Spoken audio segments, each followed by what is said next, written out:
If he knocks this one down, he's got it. And he does. So he may not be long for the court. No. This one down, he's got it. And he does. So he may not be long.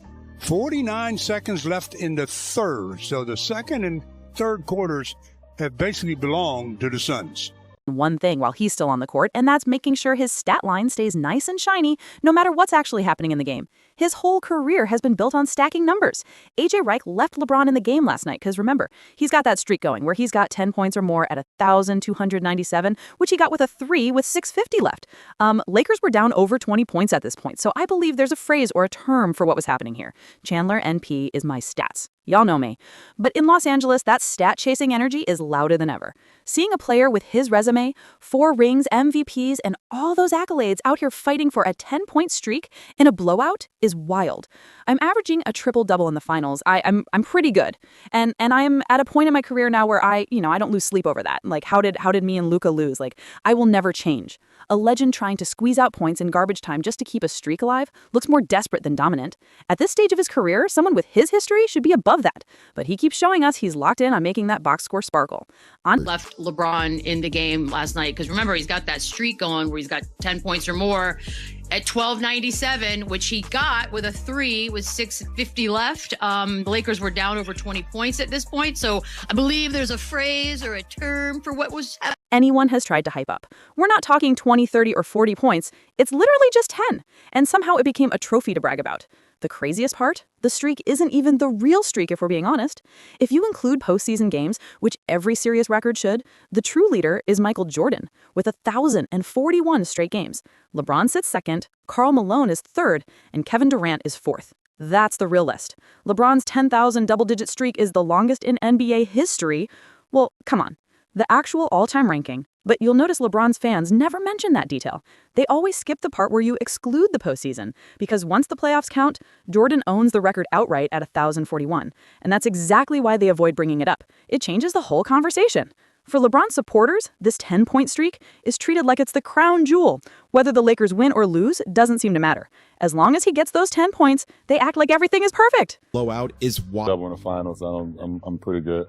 And I am at a point in my career now where I don't lose sleep over that. Like, fuck, how did me and Luka lose? Right. Like, I will never. Full consecutive angle falls apart the moment you look at the full picture.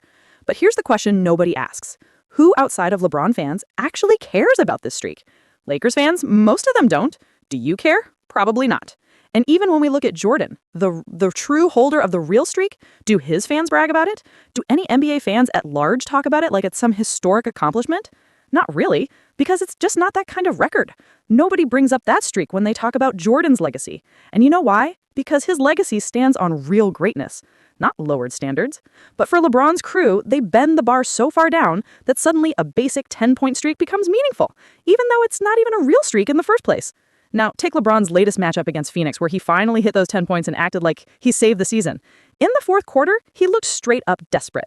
Like the Lakers were getting beat 113-88 at the 7:34 mark, and LeBron still only had 7 points while Luka Doncic wasn't even on the floor. If he truly wasn't worried about numbers, he would have been on the bench cooling off, but instead, he stayed in strictly to get those points. This is what his fan base values the most: stats, streaks, and numbers that don't actually change anything. The 10-point streak is the prime example, especially when the streak doesn't even exist the way they claim. And if you want proof, LeBron pushes for numbers no matter what. Look at 2021 against the Hawks. He got hurt badly, had 7 points, and still forced himself to stay in long enough to score that 10th point before shutting it down. About to eat, and my oldest son comes to me and says 7 points and 5 fouls. He just walked away. His ankle sprain was serious enough that he missed weeks afterward, but even then, he refused to check out early because he needed that double-digit box score. That tells you everything. If he knocks us down, he's got it.